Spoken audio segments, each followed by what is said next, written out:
Hello everyone. Recently, an interesting subject came to my attention, and it's actually been on my mind for quite a couple of years now. I thought I may have something to talk with you and share with you today that's quite interesting and that I don't see everyone talking about nowadays, but it is, regardless, a present and underlying problem of the gaming industry and, economy in general, actually, especially as it relates to CD key resellers.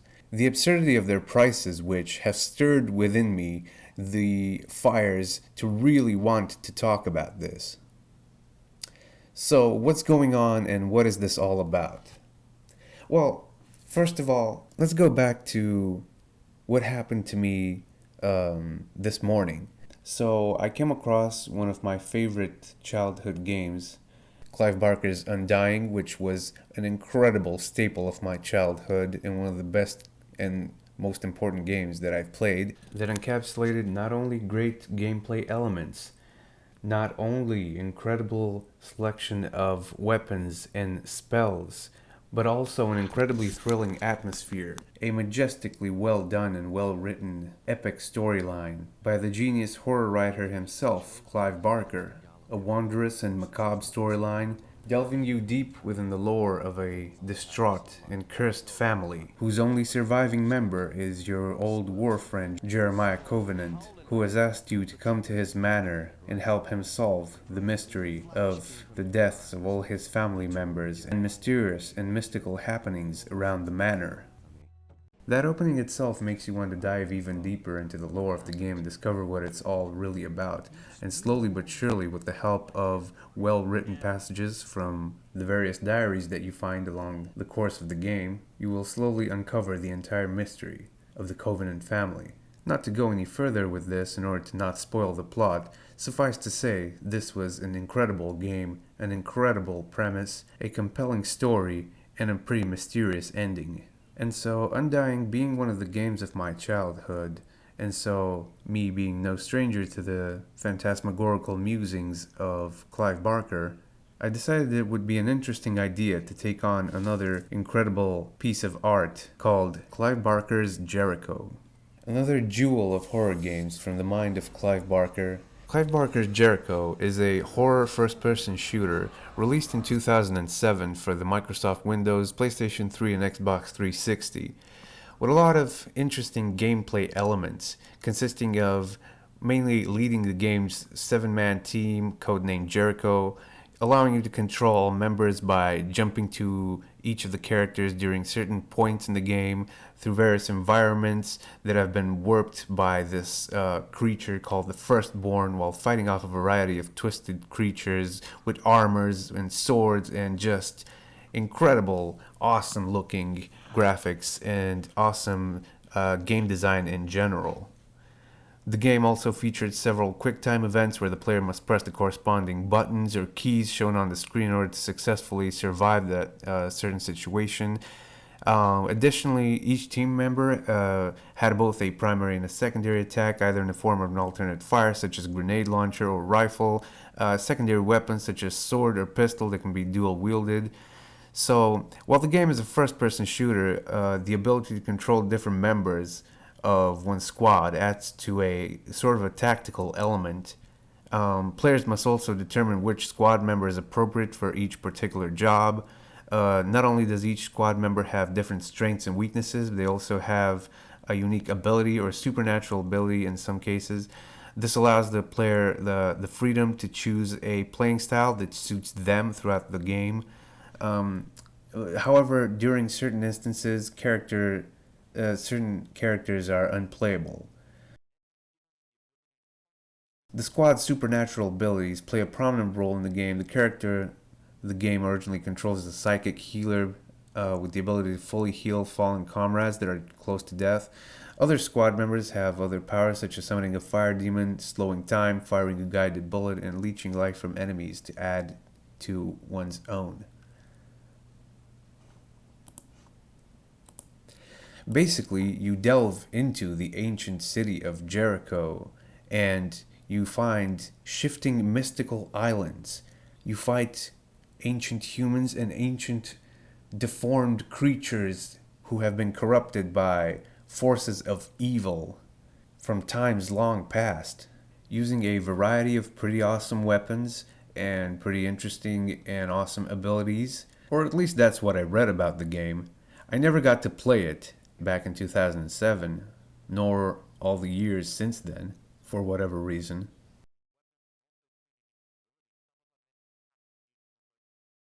So I thought, hey, I want to finally play this game. It sounds pretty awesome. But that's where the problem sort of began. Because, you see, I've searched almost the entire internet, and I couldn't find one place where I can legitimately buy Clive Barker's Jericho.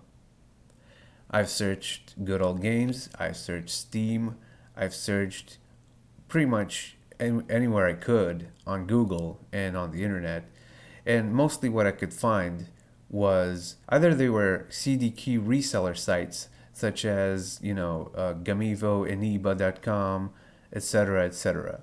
Or you find discussions from like 10 years ago, or you find obviously places where you can pirate the game.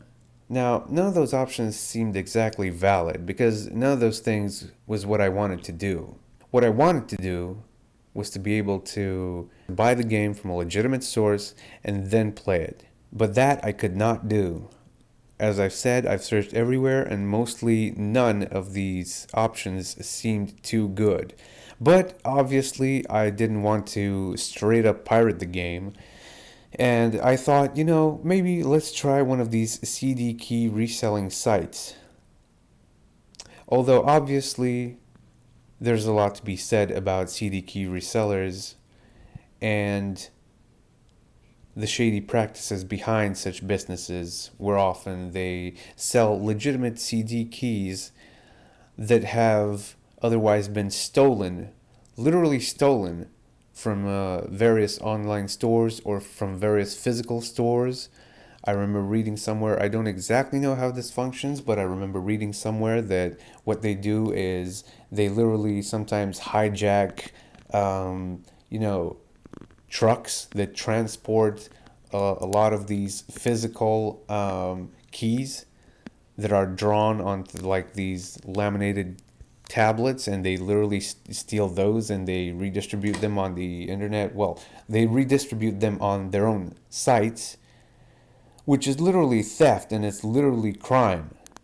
And but sure, that may be one part of it, but I'm betting it's not the whole story about them. I don't exactly know how they function, and I didn't want to dedicate too much of my time to understand exactly how they do.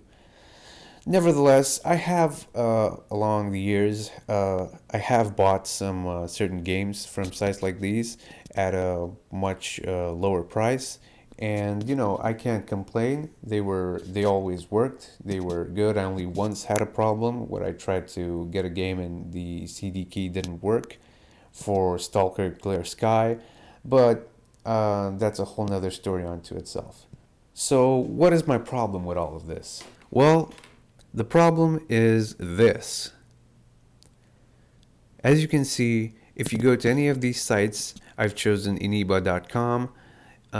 You go to any of these sites and you search for games. Actually, I was searching for Clive Barker's Jericho, and I ended up on eniba.com, where I saw this kind of price: 2,525 RON, which is the currency from my country, which is also called lei, or lions. Well, we don't call them lions. It's just lei, or RON. Now, 2,525 lei is equal to, let's see here. So 2,500 lei to USD. It's equal to 601 United States dollars. Now, how about that? How about you'd be paying $600 for a game? How about that? So that got me thinking, going back to this stuff, it got me thinking, wow, that must be an exception. That must be some weird thing that happened there, or some error on the website, because nobody would pay that much for a video game. Literally nobody in their right mind would ever pay that much for a video game of any sort.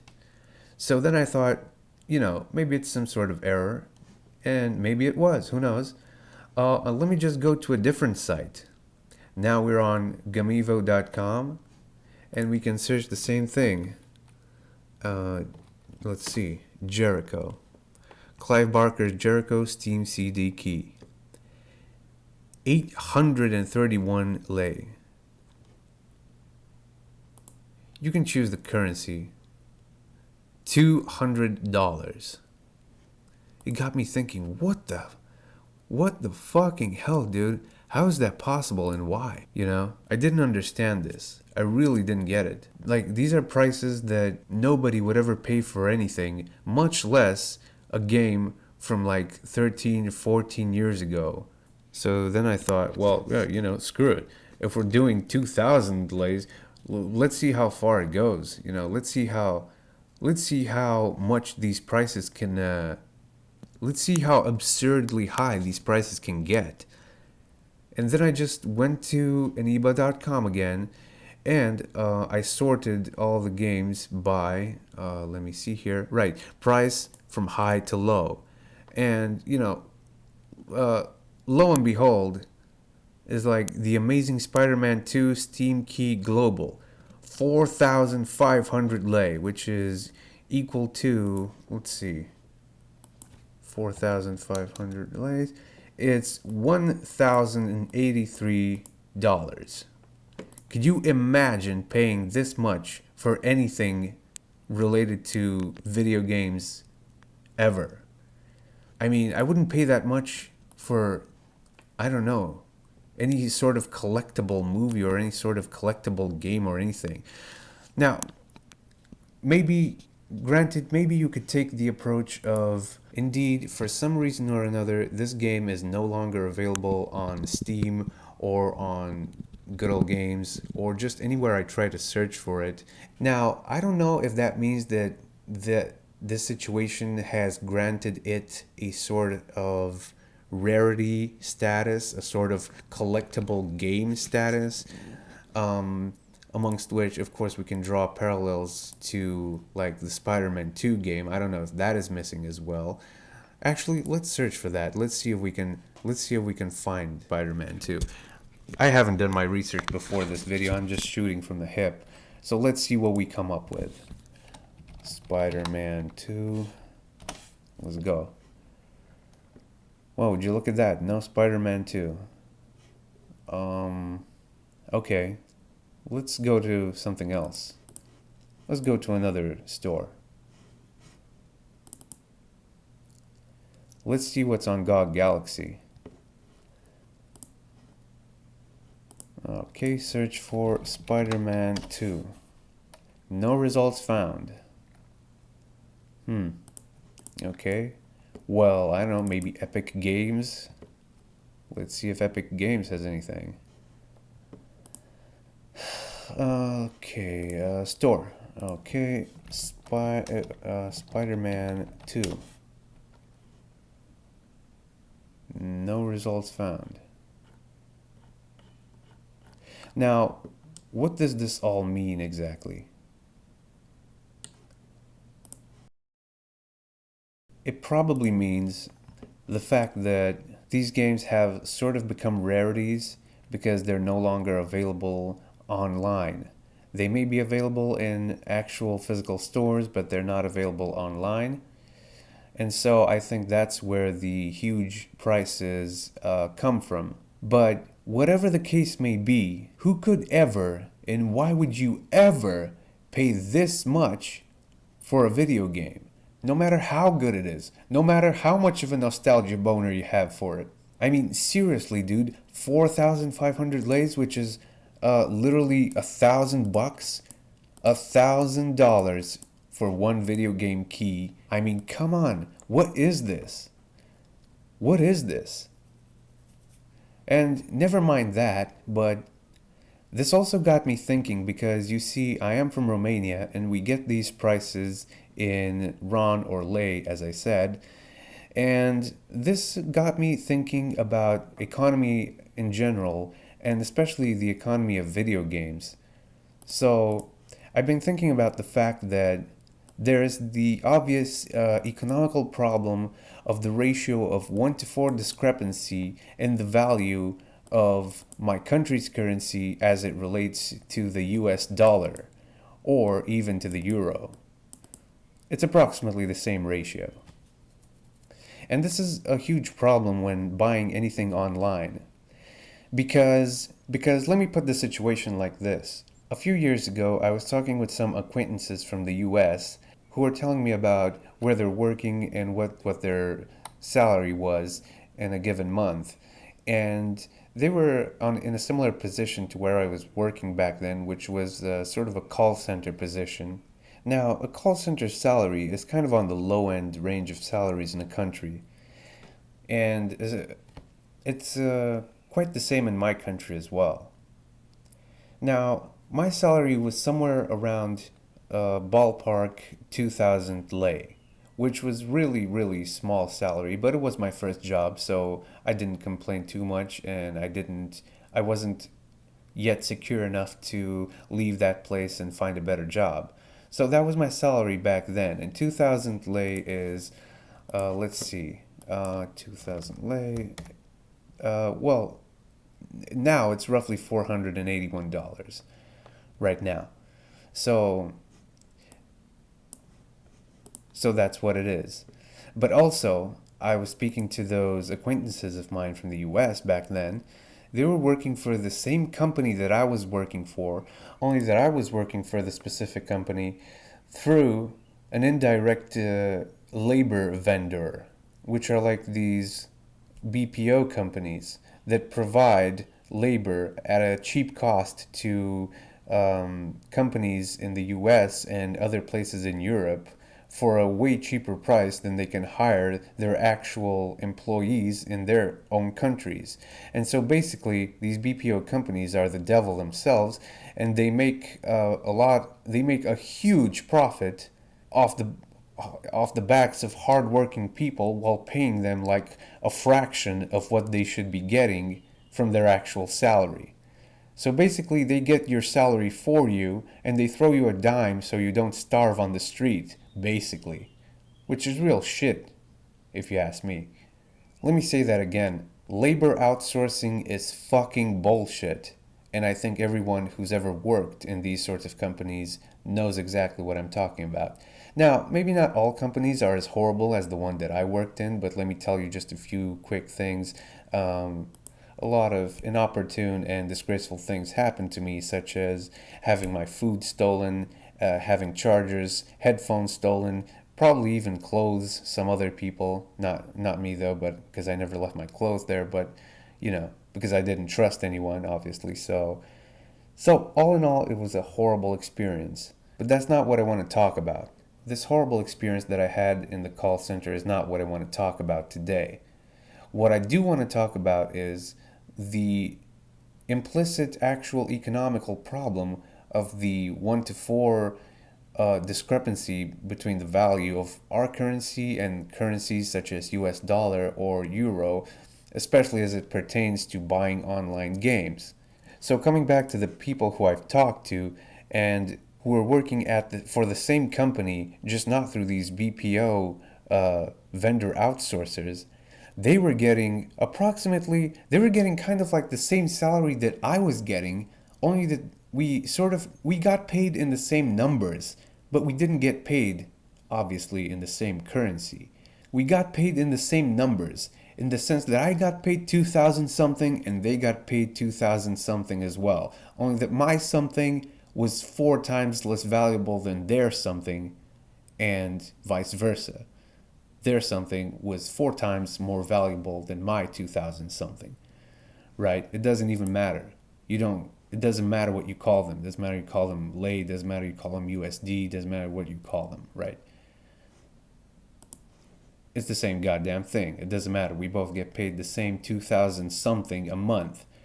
Now, the problem is this 1 to 4 discrepancy is that, you know, obviously we live in the modern world and we have to many a times buy things from online which cannot be always found in your country, or within the economical range of your country's market. So obviously, you have to buy things from the international market. Now, buying things from the international market brings the problem of the 1 to 4 discrepancy ratio between the value of the currencies, which means the following thing.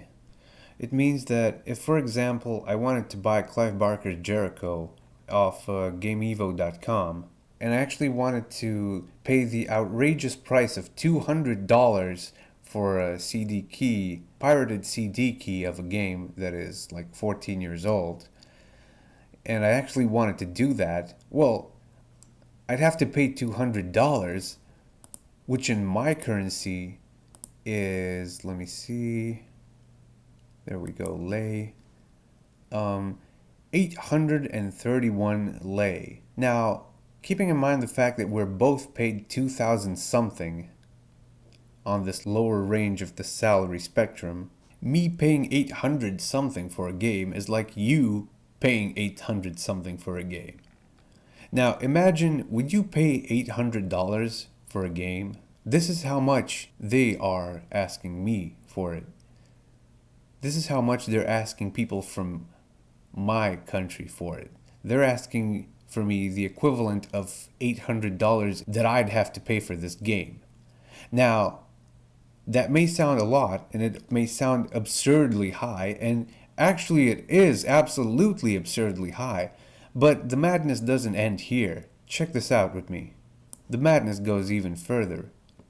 So, while the price for the even more expensive game, the Spider-Man 2, the Amazing Spider-Man 2 Steam Key Global, has a price of $1,000, you may think, wow, I would never and ever in my life pay $1,093 for anything related to video games. But check this out.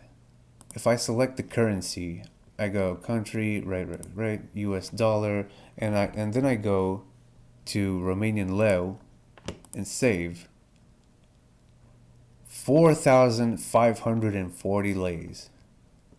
Now, this is beyond absurd. These are two salaries. These are almost 2 call center salaries. No, these are almost 2.25 call center salaries. And this is incredible. Like, this to me was absolutely baffling and absolutely astonishing. I mean, granted, it was a pretty cool game. I remember it. I played it back in the day, if I'm not mistaken. But just the sheer price of it, just the sheer insane price that these, sort of gray market, teetering on the edge of legality, CD key reselling sites ask for these games is just absolutely absurd. I thought by arranging these games, by going to the category and arranging these games from like the highest price to the lowest, I thought I'd find something ridiculous. But I never, in my wildest dreams, thought that I could ever reach something so incredibly ridiculous. Like, this is not a price. This is like making fun of people. This is not a price for something. That's not a price for a video game. You can't call that. That's like me asking like $10 million for a bottle of water to sell you. It's like, what do you mean, man? At that point, it's a joke. At that point, and I'm like, no, it's serious. No, you can't. I don't care that you're serious. I can buy a bottle of water for like $1 or whatever it is in your currency. You know, it doesn't matter that a madman says, hey, give me $2 million for a bottle of water. You're a moron if you give $2 million. You just made some fucking asshole who wants to rip you off extremely rich. And that's all there's to it. Like, there's no actual motivation for that price. There's not even a moral or ethical basis for ever charging something like that for any video game. So, yeah. How these things got to these prices is absolutely astounding and absolutely unintelligible for me, and I really didn't get it. and it baffled me so much that I was motivated to actually make this video and to actually expand a bit on the larger social and international implications of having the 4-to-1, economical discrepancy between currencies, and maybe make a point of how maybe there should be some sort of system online to sort of regulate this discrepancy somehow, because you cannot expect me to pay this much. Like, we've taken these incredibly obtuse and incredibly well, let's say rare cases, but we can take this down a few notches, and we can even go the legitimate route. Like, let's do the following thing. Let's just go on Steam right now, and let's see what are, let's say, whatever newest games that are priced pretty high, whatever new, AAA game or whatever, and let's pick a pretty high price.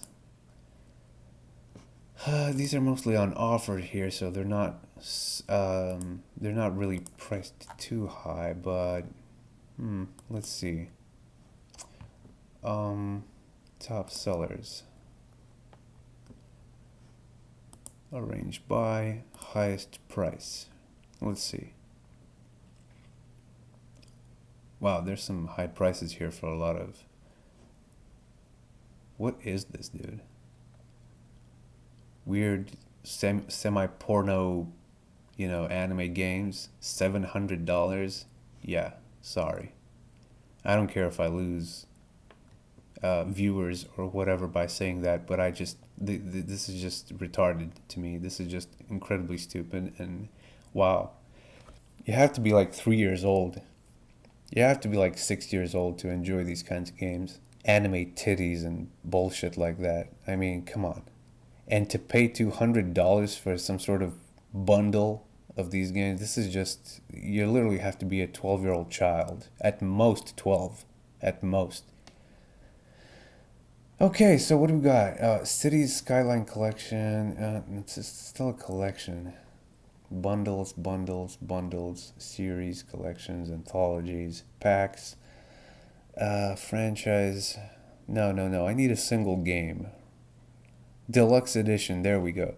Resident Evil Village Deluxe Edition, 71 euros.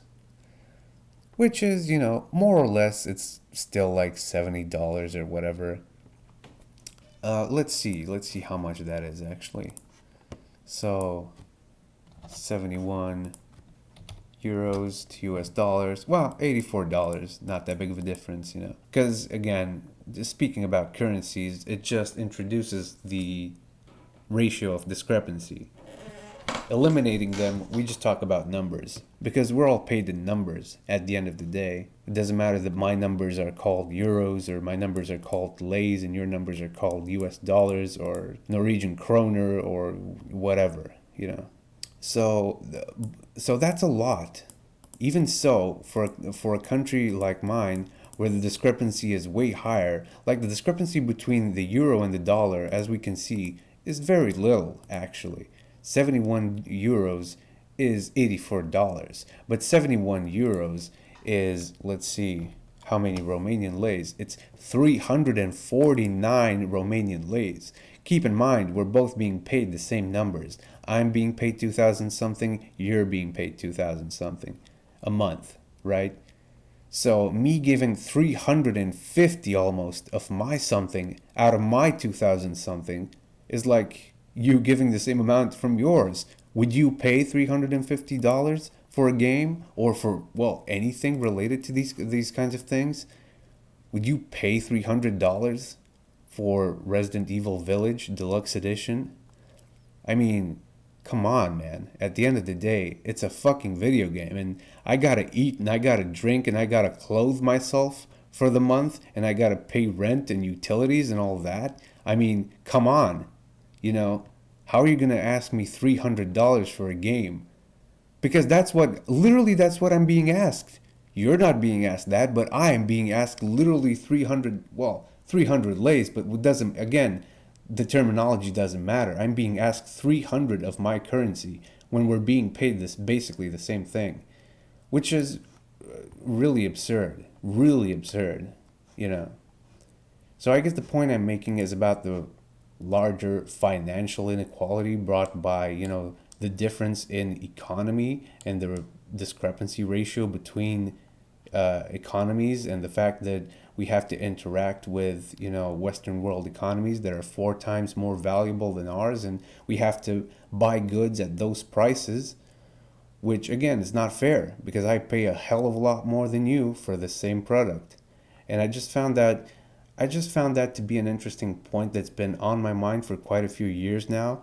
And I wanted to bring that to the attention of everyone else and see what everyone else thinks about that, and what additions you may have to this idea, or what subtractions you may have, what corrections you may have. Because again, I'm not explaining or saying any of these things from the position of somebody who is educated financially in any sort of way, educated in any sort of financial dealings. This is just a self-taught lesson. This is just a self-taught lesson in video games economy that I had to learn by repeatedly buying things at very high prices. But the boiling point was like this thing that happened today where I wanted to search for this game that's like almost a 13, 14-year-old game that I wanted to get, and I couldn't find anywhere on the internet. And when I found it, it had those astonishing and astounding prices that I just couldn't get over. And I thought I had to rant about this and make a video about this and see what everybody else may or may not think about this, because it's incredible to me, like this is a joke to me. I can't get over this. It's literally a joke. I literally cannot get over this. This is just it would be sad if I could take it seriously, but it's funny. But again, it goes like that even for the legitimate vendors, even for Steam and GOG, and it just it goes for everything. Now that we talk about it, it goes for literally every product that you buy from anywhere. But since trying to buy video games is what drew my attention to it, I thought this is what I would build my argument upon. So yeah, I think this is kind of it. This is kind of what I wanted to bring to light here and talk about. And I don't know what to say more about this. I mean, it is what it is. And I'd be curious to hear everybody else's opinion on these things. I'd be curious to see what somebody who maybe is educated in the financial matters regarding these situations has to say about these kinds of things. And yeah, I'll see you guys all in the comments, and I'll see you guys next time. Goodbye.